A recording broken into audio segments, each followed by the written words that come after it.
అలర చంచలమైన ఆత్మనందుండ నీ అలవాటు చేసే నీ ఉయ్యాల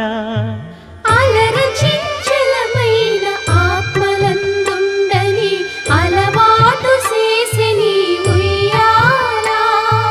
పలుమారు ఉచ్ఛ్వాస పవనమందుండ నీ భావంబు తెలిపే నీ ఉయ్యాల